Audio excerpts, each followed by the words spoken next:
Halo,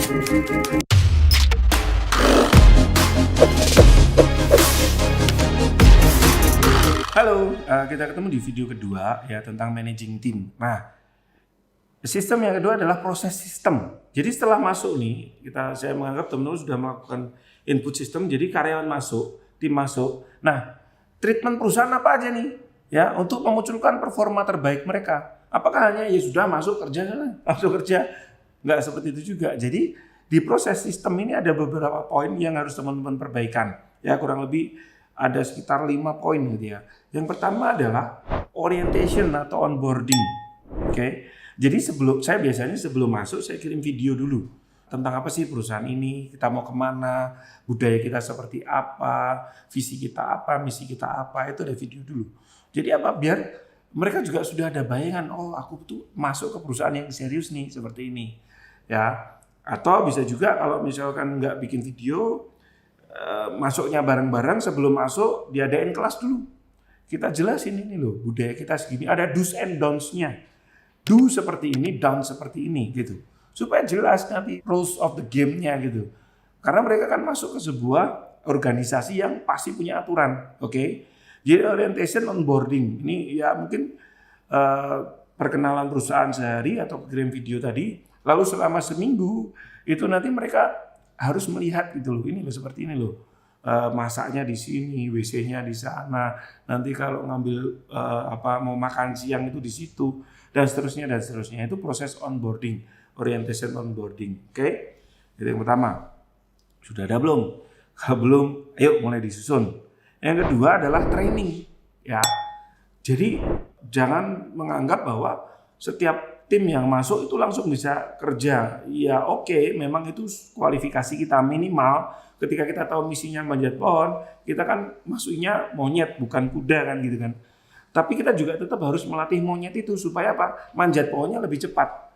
Jadi nanti juga ada proses training. Misal, proses training nanti tergantung level. Let's say dia level staff, berarti mungkin training yang rutin. Ya, oh gini loh cara masaknya, gini cara bikin minumnya. Ya ada trainingnya supaya mereka lebih jago di eksekusi rutinnya. Nah kalau levelnya naik lagi mungkin di SPV atau di manajerial gitu ya, itu trainingnya beda lagi. Nanti ada training leadership, training manage team ya. Nah sudah ada belum? Kalau belum ada, yuk mulai dibuat trainingnya. Training nggak harus datengin trainer, nggak. Teman-teman buka YouTube nonton bareng selesai. Ya, oke. Kalau perlu bahkan nonton Netflix, ada video-video training yang terkait dengan apapun yang teman-teman kerjakan gitu ya. Jadi training macam-macam bentuknya.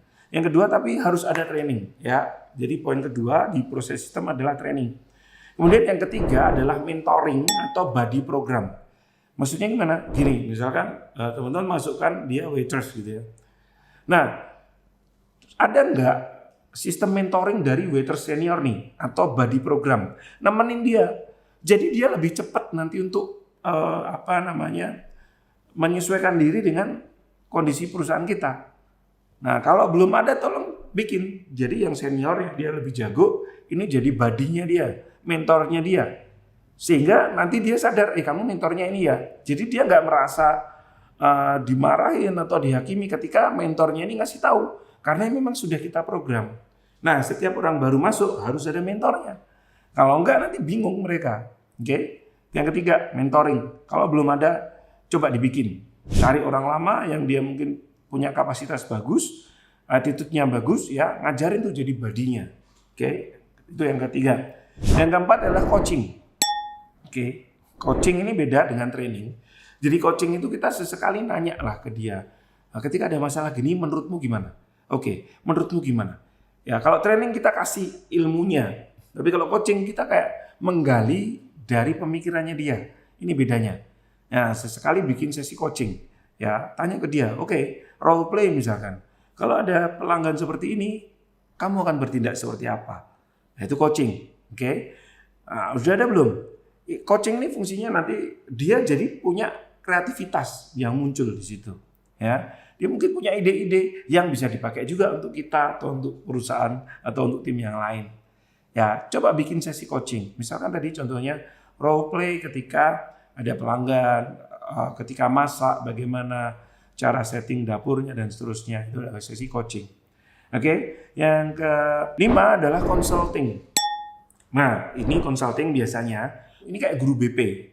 Ketika ada tim kita yang mungkin dia bermasalah dengan perusahaan mungkin, atau dia bermasalah dengan temennya, dia kayak guru BP. Kita tanya, kita gali.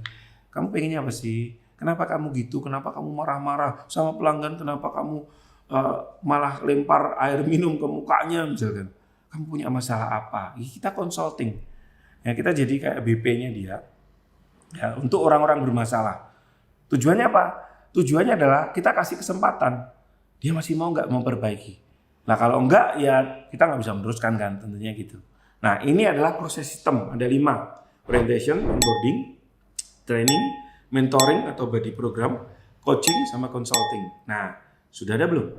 Kalau belum ada silahkan mulai didesain proses sistem ini. Oke, terima kasih banyak. Sampai jumpa di video ketiga.